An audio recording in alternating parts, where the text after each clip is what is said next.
মা, আমাকে একটা ইলিশ মাছ ভাজা দাও না। এখনই যদি মাছ খেয়ে ফেলিস তাহলে ভাত দিয়ে কি খাবি?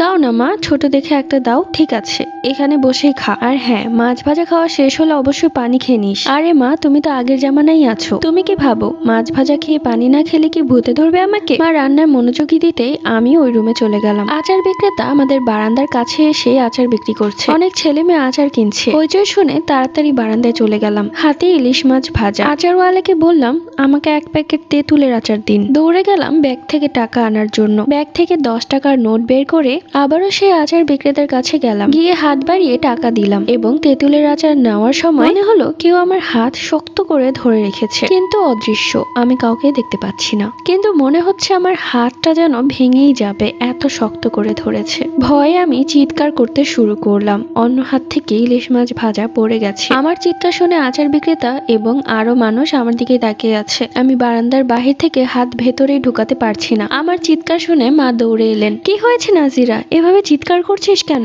মা আসার সাথে সাথে আমার হাত একদম স্বাভাবিক হয়ে গেল। আমি বারান্দা থেকে হাত ভেতরে ঢুকাতে পারলাম। আচার বিক্রেতা এবং আরো কিছু জন আমার দিকে তাকিয়ে আছে হা করে। মনে হচ্ছে একটু আগে আমি যা করেছি সব নাটক করেছি। মা তখন বললেন, তরকারি চুলায় দিয়েছি, তোর জন্য তরকারিটা পুড়েই যাচ্ছে মনে হচ্ছে। আর তুই এখানে কি করছিস? ইলিশ মাছ ভাজা নিচে পড়ে আছে কেন? ইয়া আল্লাহ, তোকে কতবার বলেছি মাছ ভাজা খেয়ে পানি খেয়ে তারপর কোথাও যেতে।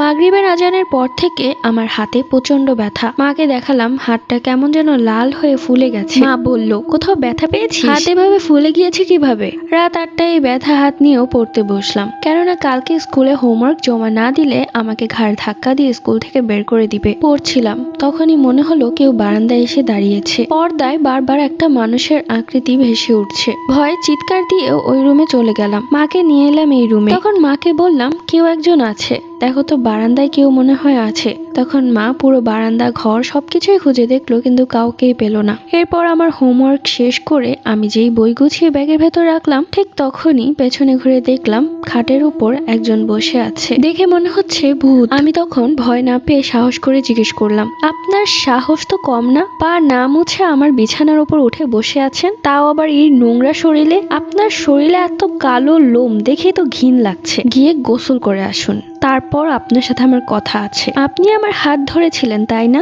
মা ঠিকই বলেছিল, ইলিশ মাছ খেয়ে পানি না খেলে ভূতে ধরে, সেটারই প্রমাণ পেলাম। কিন্তু আপনি যে ভূত, আপনাকে দেখে আমার ভয় পাওয়ার কথা, কিন্তু আপনাকে দেখে আমার ঘৃণা হচ্ছে। আমার বিছানা থেকে এক্ষুনি নামুন। আপনার সাহস কি করে হলো এই নোংরা শরীরে আমার বিছানায় বসার? তখন ভূত বেচারা অসহায়ের দৃষ্টিতে আমার দিকে তাকিয়ে আছে। এই মেয়ে, তোর সাহস কি করে হলো আমার সাথে এভাবে কথা বলার? এক্ষুনি তোর ঘাড় মোটকে মেরে ফেলবো। পার্ট 2 লাগবে? কমেন্ট করে জানাবো।